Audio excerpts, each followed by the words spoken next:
Good afternoon, everybody, and welcome back to today's VSI webinar series with Natalie Atkinson, Chief Executive at Oldham Athletic Football Club. Today, Dr. Ian Jones will be speaking to Natalie about life of the CEO, and what we will do is we'll move on to questions and answers from a couple of the delegates who will be on the platform later on. For those of you who haven't been on the platform before, and I can see a number of names and a number of people joining us that we don't recognise, so great to have you on board. I'm going to hand over to Tim, and Tim will explain how you can type into the Q&A box to ask some questions to Natalie at the end of the session. Tim? Cheers, Tony. Thanks very much. Ian Lawrence is our host for today. Sorry, just back up on. Great. If you're on the panelist and you're part of the Zoom call, then just make sure you're tapping into either the Q&A button or the chat button, and we'll pick up the questions at the end. I'm going to have probably the option for 2 or 3, so we'll pick the best out of them. If you're watching this live on YouTube, you can't ask any questions because they don't come through to the live studio, if you wish. So from there, you can just sit back and enjoy the show. And without further ado, Dr. Ian Lawrence, over to you, my friend. Thanks very much, Tim.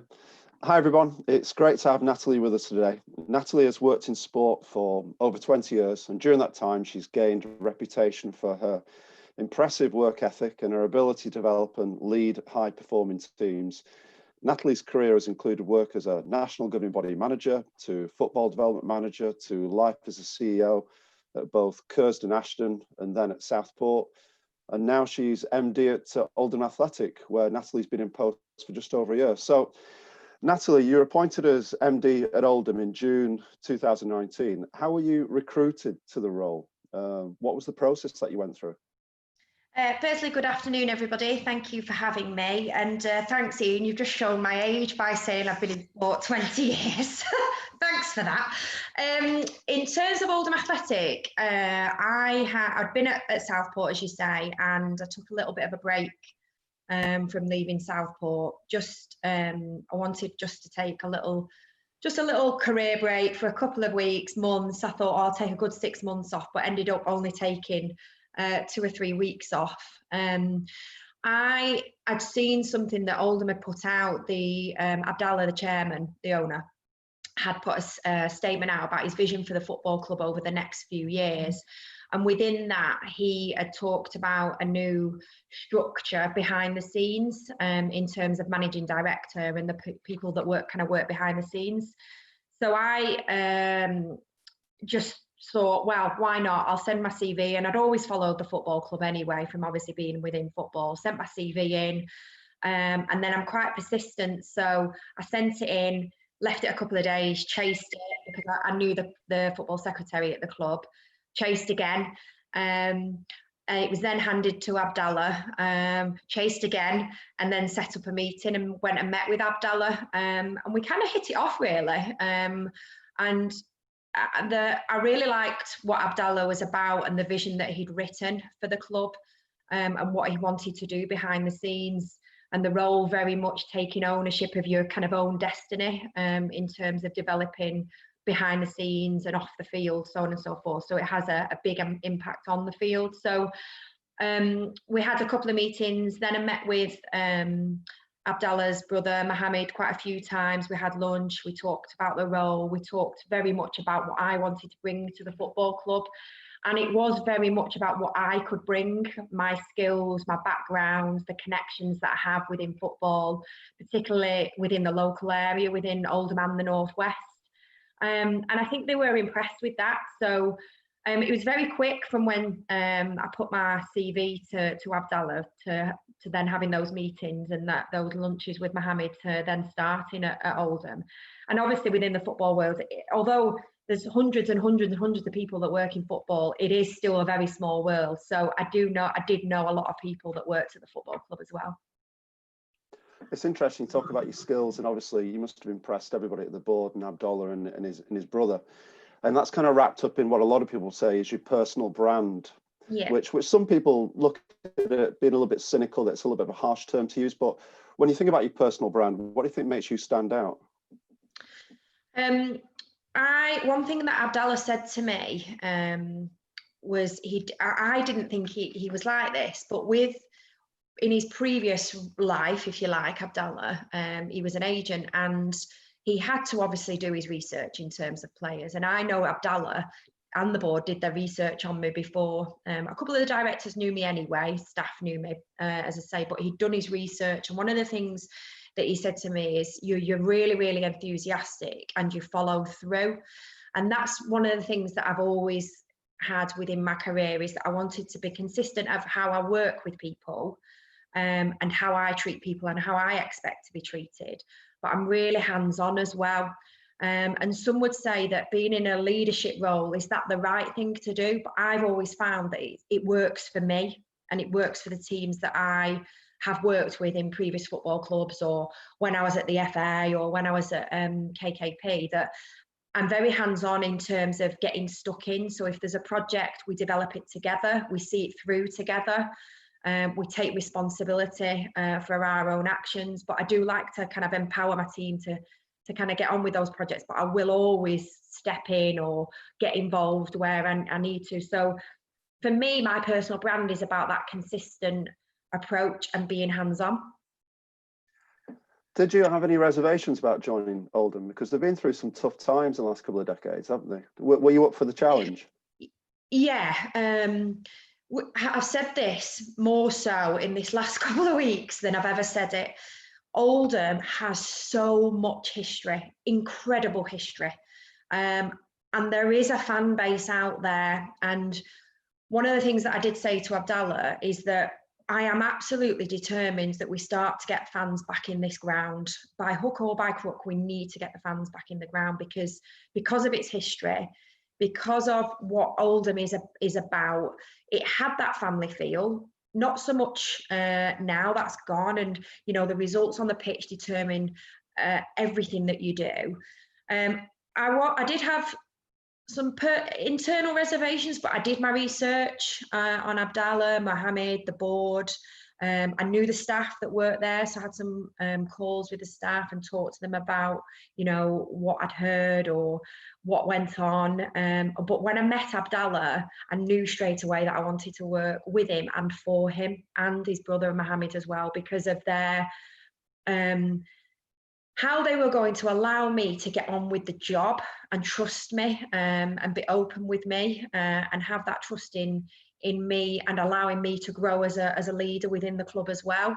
I knew that from day one, that I wanted to work for him.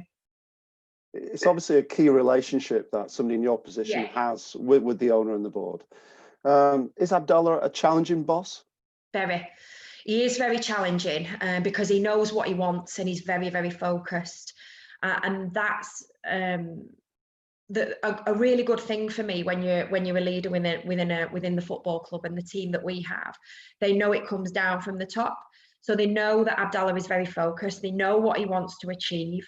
They know that he has no fears and that he's not holding back, and he allows me to flourish in the role and the team to flourish in their role. They are challenging, they can be critical, but they're very supportive. And that's a good thing about the board that we've got now.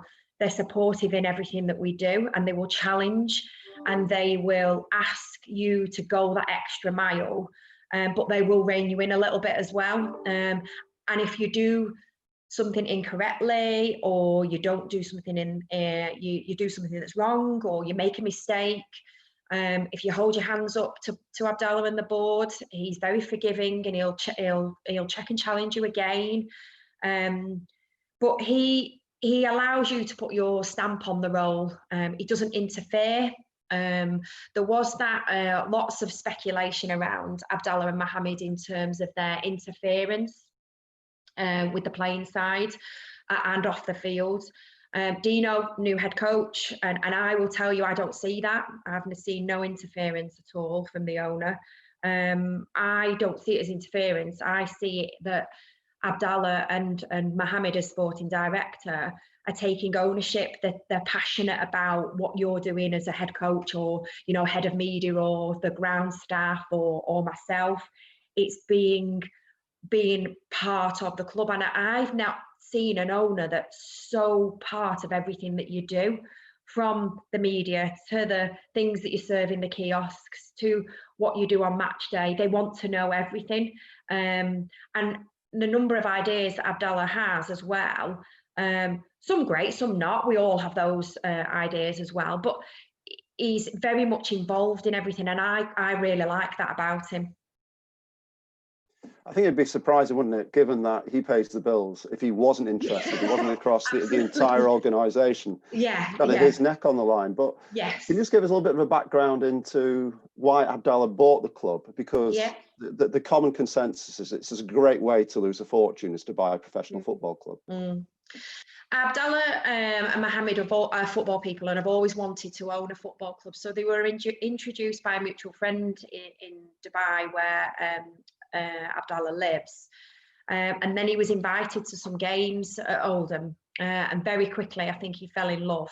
And that one of the things he said to me when we first met is that when he came to the football club, you look around, you see the fan base, you see the people that come to the games, and where you sit, you're in close proximity to the fans. And I really like that anyway. And Abdallah likes being in and around the fans, and that he saw how passionate they were and wanted to help. And then he started to engage more with the owners, Simon Blitz, Simon Corney, Adam Gazelle, more with Simon Corney, because at that time he owned the football club, and started to, and this is common knowledge, started to invest in the football club even before he bought it, because he was so passionate about wanting to be part of it. And that you would all, I think it's a strange one, really, somebody from Dubai that then comes across and falls in love with Oldham Athletic, but you do actually fall in love with the place when you walk in, because there's so much history around. And because the ground has not had much redevelopment to it, it's still that old place, that's still that traditional football club from years ago. Abdallah was under no illusions that what had been going on for the last couple of decades in terms of the football club, so was under absolutely no illusions that he had a lot of work to do. But we're now starting to see the fruits of that, and how we turn around and how we change as a football club, and empowering the staff to do their jobs, and being more open and transparent with fans and links to the community, and so on and so forth.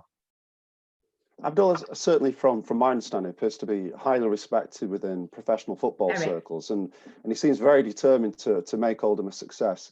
Can you tell us a little bit about the kind of community things that you've been up to? And I'm interested as well in terms of, I think you've got aspirations for Women's Super League teams in the future. Yeah, so Abdallah and Mohammed are very much about giving back. Their charity work, being linked to charities, what the football club does for its community. So since I started, I became a trustee on our community trust, who do an incredible job, and I've done so much work over the last couple of months, working with the local community, be it schools or older people. We have every programme going, from sporting memories to kicks programmes to women and girls.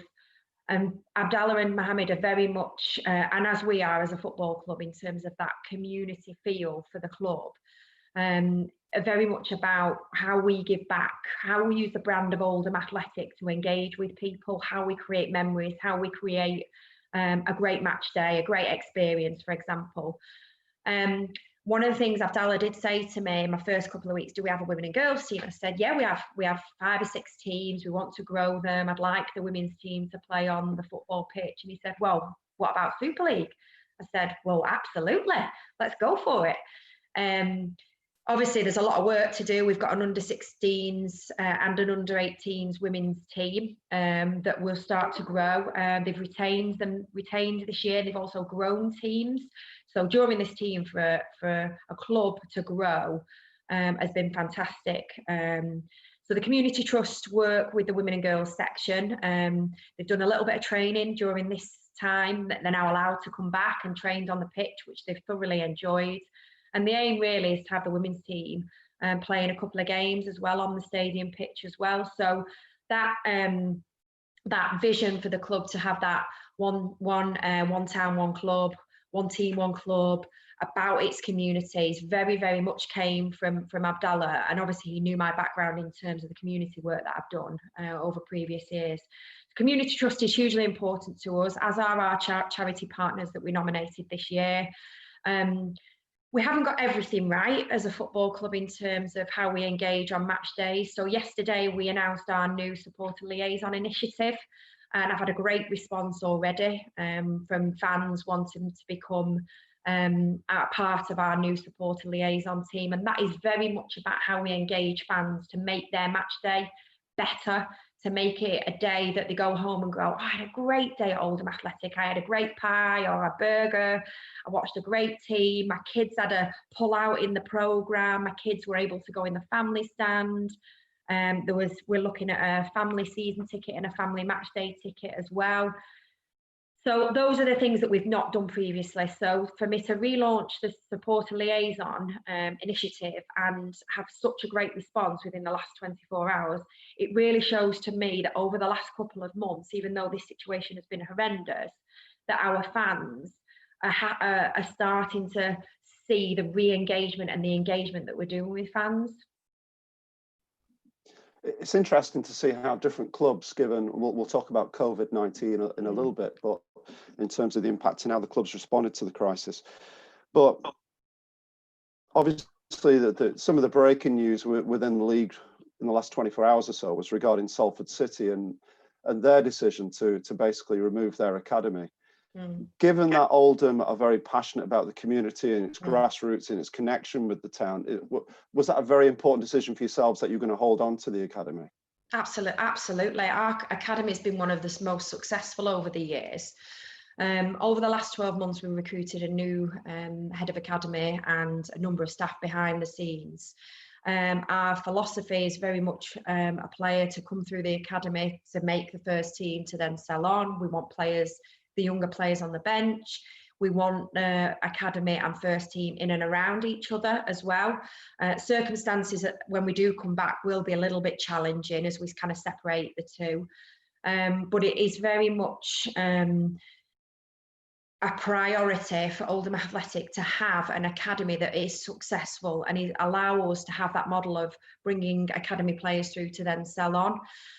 What's important for me as well, and we'll launch within the next couple of weeks, just waiting for the right time to do it when we've got clearer guidance as to when we can come back, is we're announcing a development centre. So for kids that are just below, that they're just not ready for their academy, or players that are in the academy who maybe need a little bit extra or need to jump in and jump out.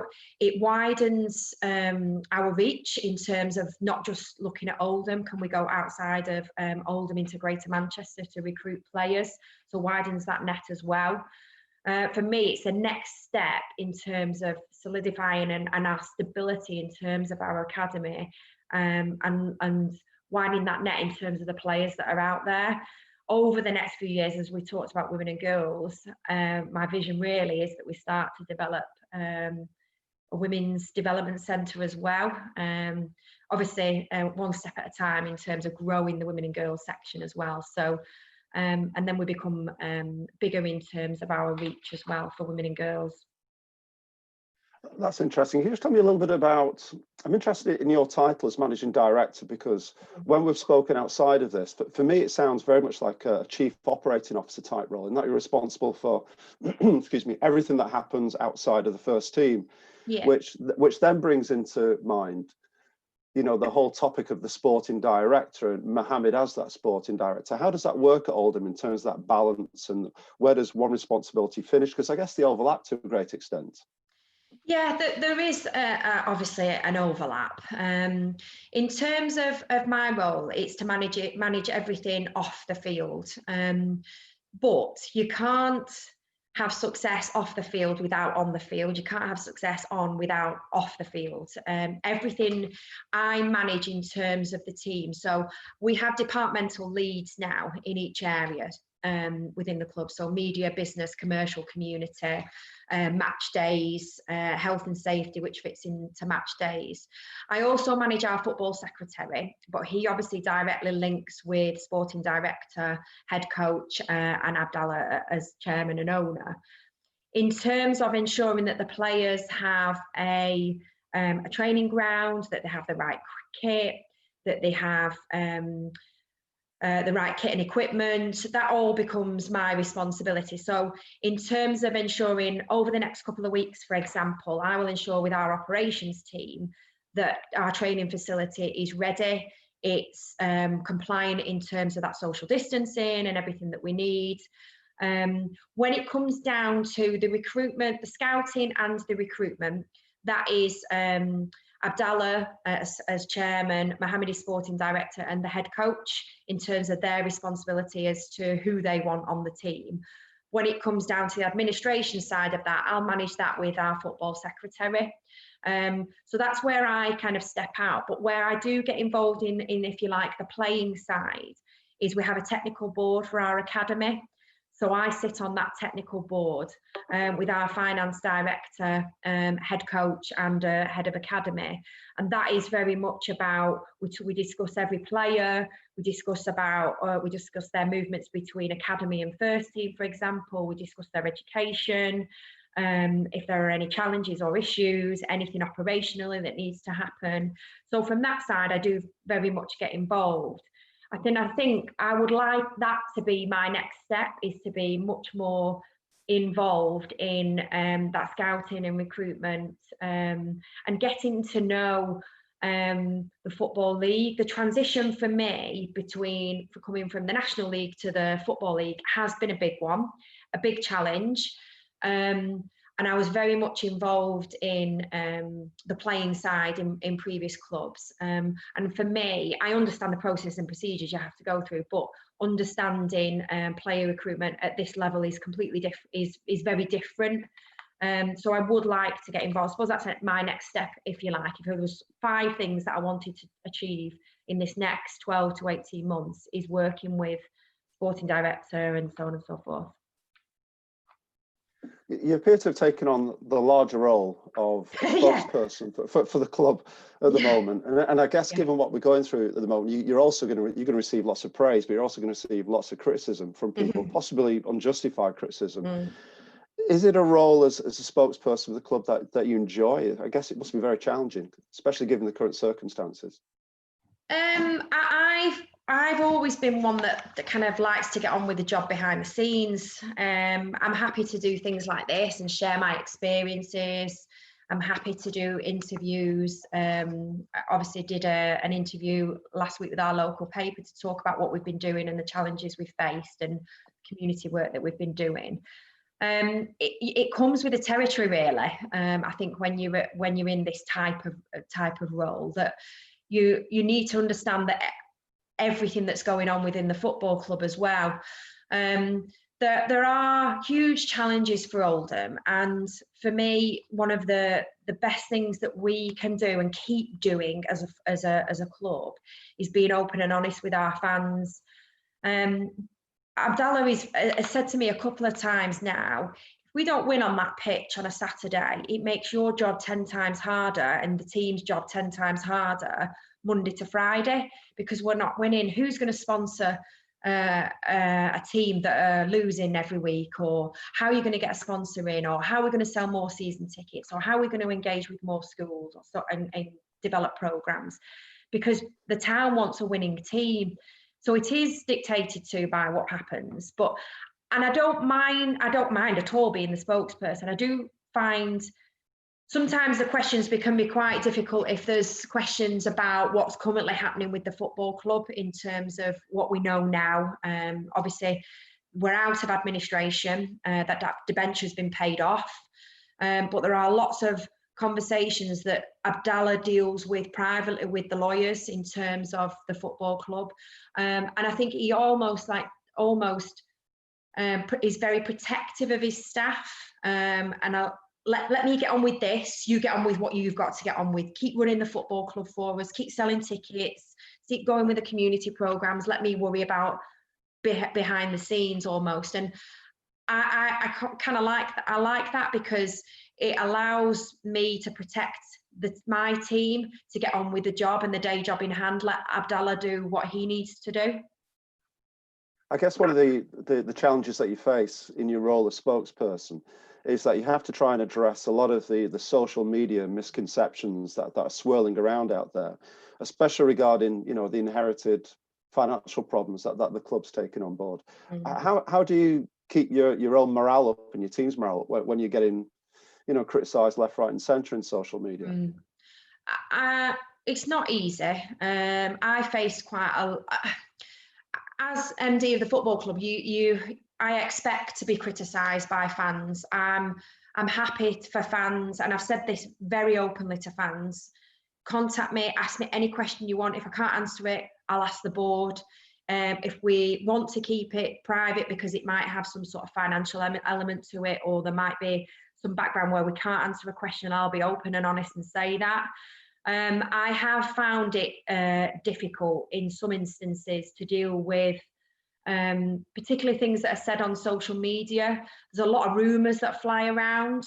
And what I am very much adamant about doing is protecting my team and my staff. That I don't want them reading rumours. I don't want them reading into things. There was some rumours recently about our academy, and I think it obviously has come out from Salford's stopping their academy. Rumours start flying around about our academy. So then you get the academy staff saying, oh, are we going to lose our jobs, and so on and so forth. So I'm really open with the staff in terms of what's discussed where in a board meeting, any updates from EFL meetings that have taken place. So they're kept up to speed with everything that's going on. I think you almost have to ignore a lot of it that goes on social media, because some of it is just rubbish. Some of it's rumours. These things are always said in football. A lot of things are always said in football. And I think you have to be quite hardened to it. And I think coming from social media is very different for some reason within, I found when I was at my previous club to what I found now. And I think that's very much down to the history of this football club. Fans want us to get back to some sort of glory days. Whether we'll ever reach the days of, you know, the Premier League, who knows?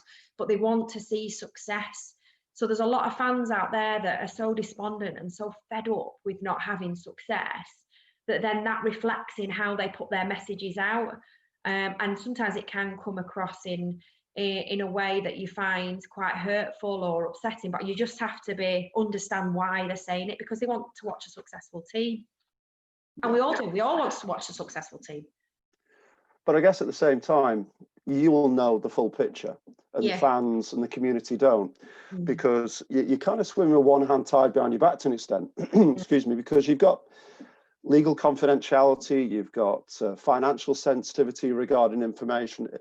It must be really frustrating in your role to not be able to say, listen, you don't know the whole picture. This is actually what's going on. It can be, yes. And because I'm very open and think fans, colleagues, whether that's internally or externally, deserve answers, I do find it quite difficult to kind of rein it in a little bit. But because Abdallah, the board, etc., are working their way through each day we achieve a milestone. So paying off the administration and the debenture was a huge milestone for the football club. It clears that debt. It allows us to now make that next step. And Abdallah and the board working hard to look at a resolution with Simon Blitz and Brass Bank in terms of that sale of the whole football club and the ground to Abdallah. So for me, that's a real positive step forward. You know, things like submitting our accounts on time. We have a fantastic finance director who is working incredibly hard and has only been with me. A pair of us have only been at the football club just this year. So a lot of unearthing things has delayed accounts being submitted, but now we're submitting on time. They're correct. You know, our processes and procedures and our structure and our organisation behind the scenes is watertight. And for me, fans are very much, well, that's great. Glad to see you sorting things behind the scenes, but we want success on the pitch. And it always comes back to that. We want success on the pitch. We know you're doing a great job behind the scenes. We know your credentials. We know you want to do more community work. We know you're creating a great match day experience for us, but we want to see a successful team. Let's focus for a little bit on COVID-19 and the whole drama that's surrounding that at the moment. I guess your role is evolved somewhat dramatically during lockdown.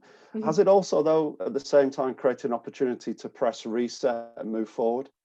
Yes, I've said it a couple of times in terms of the last few weeks. This horrendous situation has enabled us to reset as a football club. So I've been able to look at really look at our departments, what has functioned since I put them in place last year, what works well, what doesn't work well, is the team structure right, have we got I know I've got the right people in place, do we need additional people, do the policies and procedures of the football club work for us. I've been able to do our equality standards, so our code of practice during this time, reviewing our player handbook, our employee handbook, how the club functions on a match day. So all of these things you rush through during that 6-8 week break during the close season, but we've been able to take our time to do these things properly. So working closely with Trust Oldham as our fans trust, they've just had a rebrand and relaunch with new trust directors. I've been working incredibly closely with our community trust. We took the decision to furlough everybody middle of March. So myself and finance director have been managing everything up to a point. This last week, we've brought our head of operations, who also manages our grounds, back for a couple of days a week. We put out a refund options in terms of last season. Either you want a refund, you don't want a refund, you'd like to donate your money back to the football club. That has had a huge positive response. I understand that fans want some refunds because they've missed 5 games, that's absolutely fine. And I have had, going on for about 1,000 emails or calls now from fans. And I respond to them all because I think it's important that we do that.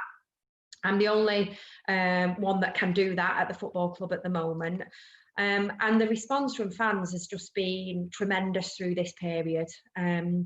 Our media team were all put on furlough at the beginning. And obviously this is a huge year for us because it's our 125th year anniversary, which is on Saturday. So 4th of July was when Pine Villa was born, if you like.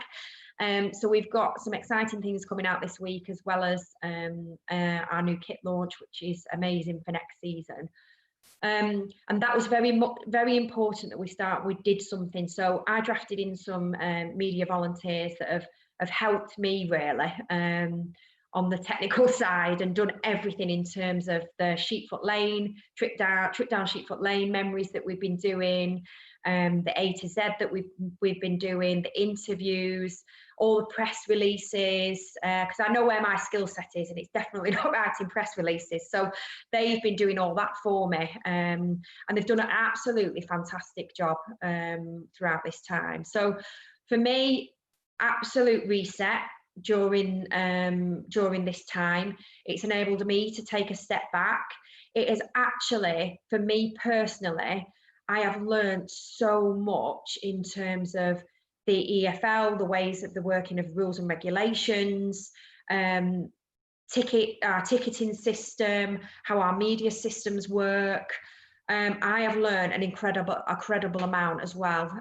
Obviously, we signed a player last week, so I did need to ask our football secretary quite a few questions, but he really helped with that as well. But now I kind of, it's just, I've learned so much. I can add these things to my CV as well, that the ability to understand how different elements within the football club work, because sometimes you're overseeing a lot of it, and yes, I do get my hands dirty and get involved in things, but it's more of an overview. So I wouldn't necessarily know day to day how to use the Ticketmaster system, for example, how we sell tickets, but can do that now. So out of all this awful situation, it's allowed me to take some time to really understand this football club, because I'd only been at the club 8 months before this happened. So you know when you start a new job anyway, you're finding your feet for a couple of months. So I firmly believe I know this club inside out now. I guess the last few months there's been lots of difficult decisions that have had to be made, some of which have been imposed upon you by the EFL in terms of, ending the season. Yeah. There's obviously a lot of speculation about when and if the new season is going to begin. What's for you personally been the toughest decision you've had to make at Oldham? Being part of that EFL discussion and proposal as to curtailing the season, playoffs, relegations, was, I know that the owners at Port Vale, Carol has talked about it quite a lot in terms of that decision she had to make collectively. For me, as a collective, Division 2, making a decision together for curtailing playoffs, relegation, etc., was one of the most difficult meetings that I had to be part of, because you've got to be selfish for your own club survival. You've also then got, you're part of something bigger, and that decision had a huge impact on the decision as we move forward for football and football's integrity, and that's a big thing for me, the integrity of the game. Being part of that was really, really difficult, and myself and one of our board directors, Barry, were on that call, and afterwards we both said it was difficult to be part of, because you almost want to be a little bit selfish and say, well, this is what we want, but you want also to ensure the integrity of the game is kept and that we move forward.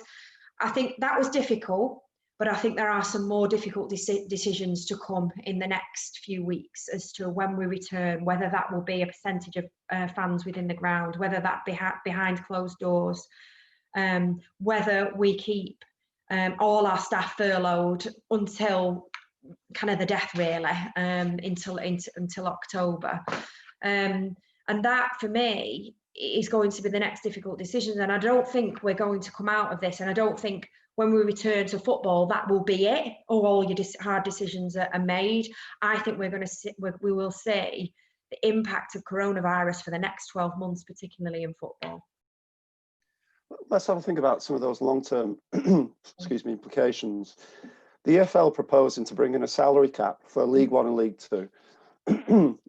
What are your thoughts on that, Natalie? I guess that'd be something that maybe Oldham would be happy to embrace, but maybe neighbours up the road wouldn't be. Yeah, we're happy to definitely embrace it. I think for us, for me in football, it allows equality, it allows equal competition, it allows equality in terms of finances.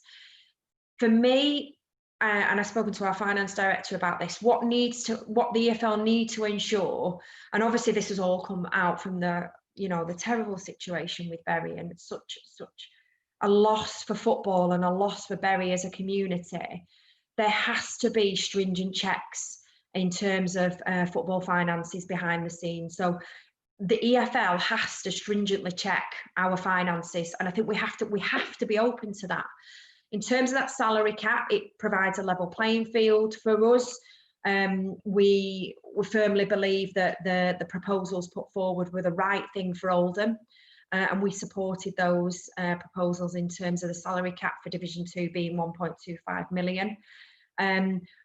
Football without that has changed dramatically anyway. I can't see, particularly in League 2, the wages being what they were. I can't see clubs being paid, players being paid these huge wages anymore. It will be discussions with players around their salaries. Will there be these 3-4 year contracts taking place? Will there be a change in what you add to the contract in terms of if this situation happens again? I can see all those things starting to come in now, and the discussions that we're having with players now are very, very different in terms of wages and also our bonus structure, because during this time we've also reset our bonus structure for the football club as well. So financially, it'll be very, very different for football. But again, I think the hit we're not seeing now, we will start to see it over the next 12 months. I think the consensus is that it's going to be very difficult for a lot of clubs in League One and League Two to actually resume after this hiatus. Yeah. And there's some discussion, some rumours about the new season potentially restarting in September. Yeah. What are your thoughts collectively about the structure of the EFL? Do you think that Rick Parry's making the right moves in terms of these proposals? I do, and the EFL and particularly Rick have been a great supporter of Oldham Athletic in terms of the challenge, the kind of additional challenges we faced with the administration and debenture. He's been very, very supportive, Rick. The EFL for me have always been there to help. The EFL meetings that we've had, we've not had one for a couple of weeks. We've obviously got one today. Have been really good because you've been able to share your good practice. You've been able to share your worries, your challenges that you might face. So it has brought its member clubs closer together, in my view, and you can pick up the phone to your member clubs. For me, the EFL has, and particularly Rick, is shown real leadership, and that's what it needed through this. It needed real leadership. Talking of leadership, this is the last question for me before I pass over to Tim, and Tim can pose any questions that we've got from people online. But touching on women in football, is it a level playing field? I think you're only one of 2 or 3 women in League Two with kind of C-suite roles. Yeah. It's obviously not a level playing field, is it? What are your thoughts? No, there are a lot of women that work within the EFL. Whether they're at leadership, I don't think there's many in a CEO or MD type or Chief Operating Officer type role. I do think the EFL, FA collectively, we do need to look at that. I have never faced any challenges until I came into Oldham, or never faced with any barriers, or never been faced anything as a female in football. I've always said, male or female, if you can do the job, you should get on with it. And if you've got the skill set to do it, it shouldn't matter whether you're male or female. Only have I faced, particularly via social media, comments, trolling, if you like. I'm broad enough to brush it off, though, in terms of things that are said, something I've never faced before. And Women in Football organisation have been hugely supportive. And speaking to the chair a couple of weeks ago, we would like to do something about women in leadership roles, particularly within EFL clubs. And it's something I'm really passionate about that we start to do. And we start to talk about how women can achieve roles such as mine, or such as other women that are in the Football League. And I think it's something that we need to talk about. We don't talk about it. We talk about women in the game, and we talk about women playing the game.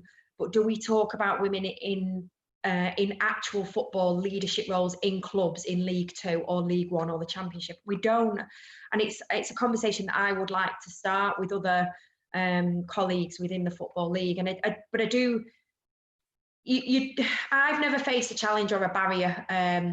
But when you see things on social media, is that directed because you're a female, or is that directed at you because your team's losing? Because you know what people are like on social media. So I get it, and I understand that people are frustrated and so on and so forth via Twitter or Instagram or Facebook or whatever it might be.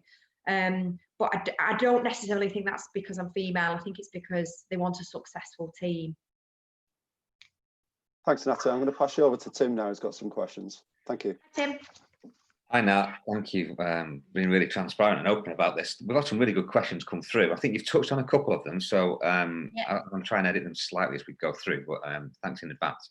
I think Kurt's asked, when trying to gain buy-in with a new programme, particularly in your role in the community, what's worked for you? And I know it's kind of a generalistic thing, but if you think specifically, you were giving advice to Kurt that might follow suit, what would that look like? Hi, Kurt. Kurt and I go way back. So hi, Kurt. So in terms of making a project successful and engaging, we have a huge social media following.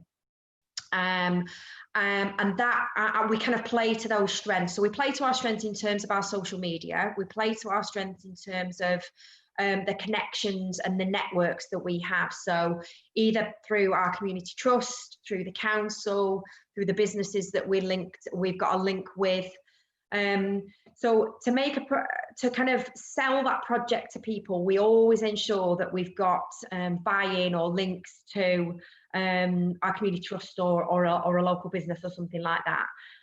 For me, the success of, if we take the supporter liaison initiative that we launched yesterday, because of that huge fan base that we've got, and we know the number of people out there and the reach that we have through social media, I have had and lots of emails over the last 24 hours that shows to me that people are actually reading it, that people are taking it on board, and they actually know that this project will make a change for them as a fan as well.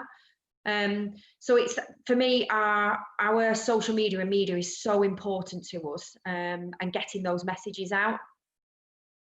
Okay, hopefully, Kurt, that will give you some indication, especially if you go way back. You can perhaps dig a river. We do go way back, Kurt and I. Sure. So Ed's asking, and it starts off a bit generalistic. Everyone always says about the importance of proper due diligence when it comes to owners and chairman, right? Yeah. And you touched on it before about, is there, I think we've touched on it in previous entities about whether there's the fit and proper persons, it's proper acts. Really interested in the practical ways that you went about this, given that sometimes it's not always available, it's not very well known, and let's face it, people can be really secretive. If you don't want to find something out, there's a good chance that owners and potential owners can hide that. Yeah. For me, coming into the football club, as I said, I knew some of the staff at the club. So I'd done my research on Abdallah and Mo as to why they bought the football club, what their interest was in the football club. I wanted to work with, and I've always worked for owners that are incredibly passionate about being successful and their ownership, and having a successful football club.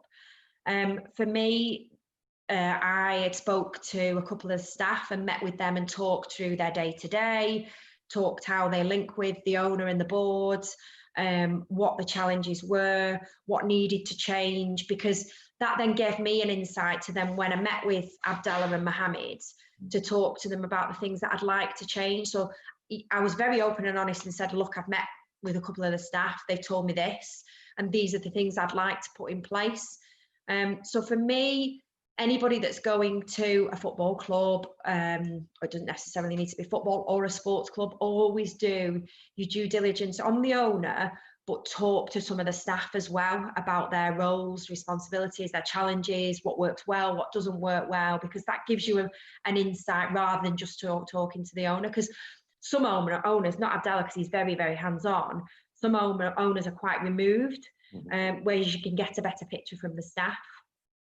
Okay.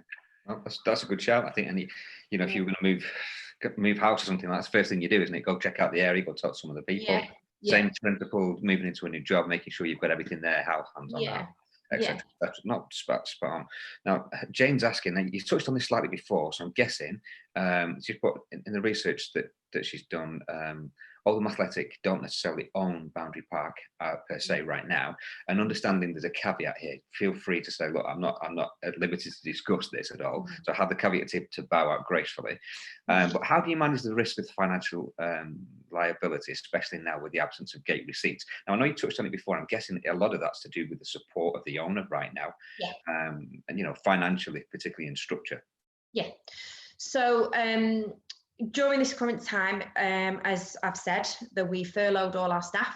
We then, myself and the finance director, looked at contractors, we looked at debtors, we looked at creditors, where we could come have payment holidays. We did all that, where we could make reductions in things, where we could save, where we could spend to then save. We've done that, and that will continue. But at the end of the day, this football club is very much funded by Abdallah as owner of the club, and will continue until we can have crowds back in the ground.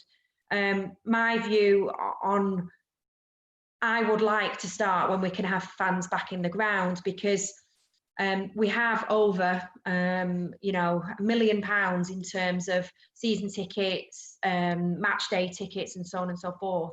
For us, that's a huge hit as a football club. We've also talked about that reduction potentially in business and commercial monies being 40 to 50% less, because businesses out there might not have that luxury anymore of spend on sponsoring a game or sponsoring shorts or something like that. So we have to think differently. We have to think creatively. We are a small team at Oldham Athletic, and you know, we've got that commitment that the staff are very, very important. There was a workforce restructure when I started. It's one of the first things that I did. So do have a small team, but that small team is very effective in what we do, with key roles and responsibilities. So it's key that we keep those staff. But football will change in terms of how it finances itself. There also might be a huge influx of people wanting to come and watch football, or there might be people that are very, very nervous to come back to a football game and being in and around so many people. So Abdallah, as I said, huge priority for him is the success of this football club, and that there is a football club to come back to. And that was why he was very, it was key that we got through this administration over the last couple of months. Okay, and again, thanks for your transparency. I know you haven't got a crystal ball, but No. I think you know, sitting there thinking about the innovative ideas that you can come up with that kind of will balance out what the financial situation could be potentially in the future. He's one of those that everybody is going to face, regardless of the company. So, so Andy's put. Can you talk us through now the structure of the fan engagement forums? Particularly what groups exist, how often do you meet them, you know, for future growth, helping the community, because he believes it's a critical success factor. Absolutely, and that's one of the things, as I said, we put this refund information out to our fans, and that engagement with fans has been really key for me over the last couple of months. And we have a fan supporters trust Oldham, that have gone through this rebrand and rebirth, if you like. I just had a call with them earlier today about some projects that we're going to link collectively, the club, Trust Oldham, and our community trust, very much about fan engagement. Our new supporter liaison, which I've mentioned a couple of times today, in terms of we want a team of supporter liaison and disability liaison officers rather than just one person. The job's too big for one person, particularly we know that fan base is out there. So we want to recruit 4 or 5 people as a supporter liaison team. That gives us then another layer of fan engagement. So our communication is in terms of fans, is through Trust Oldham as a shareholder within the football club.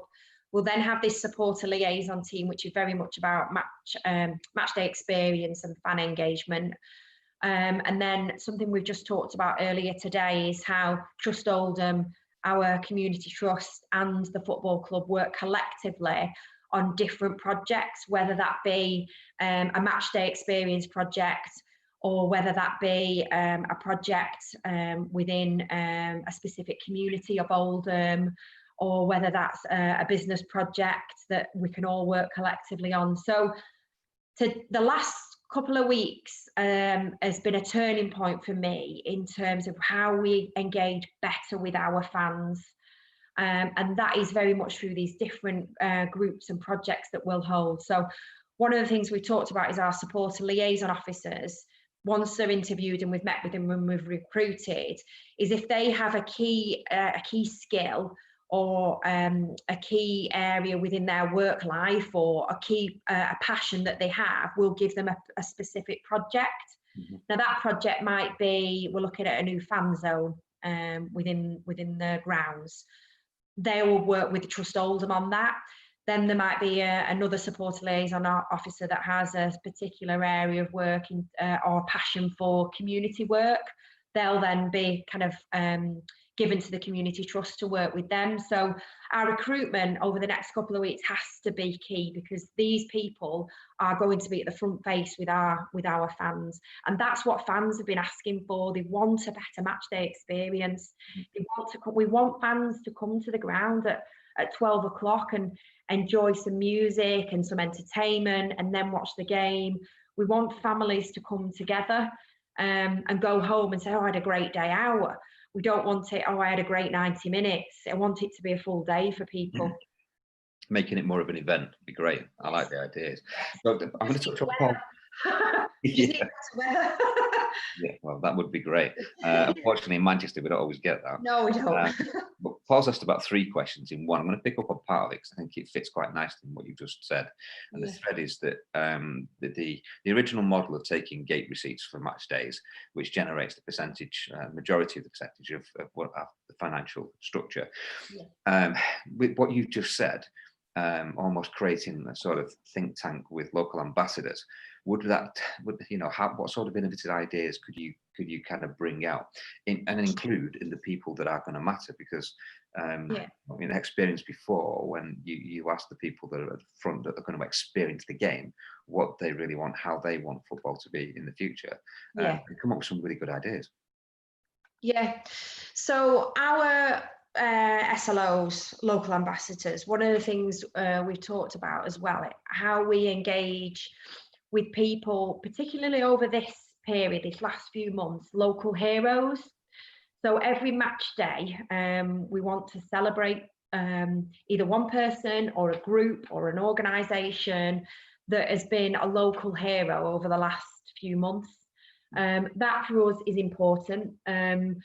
That then for me is about, again, saying to fans that we're getting back to this family club, because what I hear a lot of fans talking about, or what Oldham was this great family club. Everybody knew each other, everybody knew the staff. You could engage with the ticket office manager or the groundsman or whoever it might be.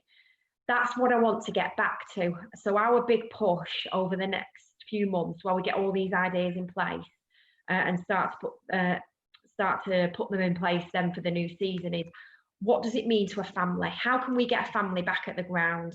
How can we see more mum, well, whatever that kind of traditional 2.4 children family is, how can we see them back at the ground? Because if they're buying a ticket, they've got to buy it, then they're buying a drink, then they're buying some food, then they might go in the club shop as well. So us being innovative about how we put that package together for a family as well. So it might be a couple of tickets. You also might get a discount on your food. Then we might give you a discount in the club shop. Things like this allows us to be more innovative, because we know that we're going to see a reduction in our commercial business activity as well.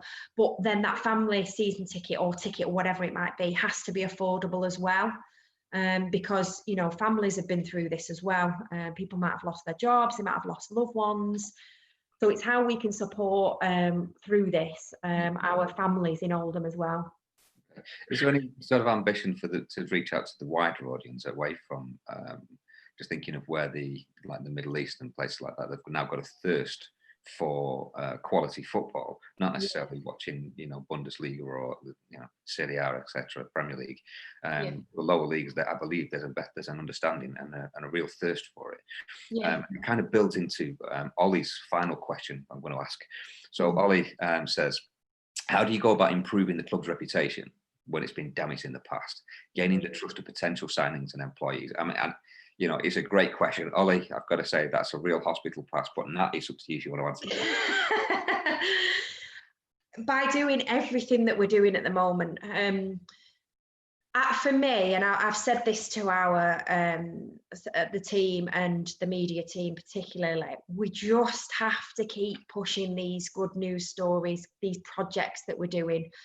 The only way that the football club can kind of turn this reputation is by not just talking about it, by actually delivering. So SLO, we've been talking about it we were talking it previously to COVID.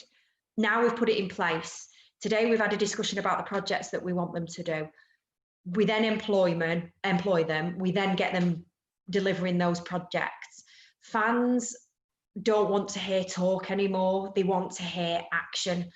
So, as I said, first couple of months, got my feet under the table, got to know everybody, put a new staffing structure in place, was allowed the freedom to get on with the job. Coronavirus hits us. I had to take a step back, reset everything. But I very, very much have listened to fans during this period. And the most important thing we can do now is listen to our fans and deliver those projects, because if we don't, they're going to turn away. And we've got one chance, I believe, with our fans now. Okay, I think that's most of the questions there, without putting you too much on the spotlight. Ian, if you're going to wrap this up, or should we hand it straight over to Tony to kind of bring everything together? No, I'd just like to say thanks again to Natalie for Awesome. what's been a really interesting number of replies that you've given us to the questions, and some of them are quite tricky as well. So I really appreciate the time. I'll pass over to Tony. Thank you. Yeah, thanks for your time today. Really, really authentic. That came through in bundles. We've had an enormous amount of people that have joined the conference call today, a lot more than normal. So it's definitely grabbed the attention of people out there. So from VSI, thanks very much for joining us in this conversation and this debate. And Thank you. we look forward to joining you at a game again. Oh, absolutely. Absolutely. Thank you very much. I really appreciate it. And thank you for the questions as well. Brilliant. Thanks, Natalie, and see you all soon. Thank you. Thank you. Bye. Bye.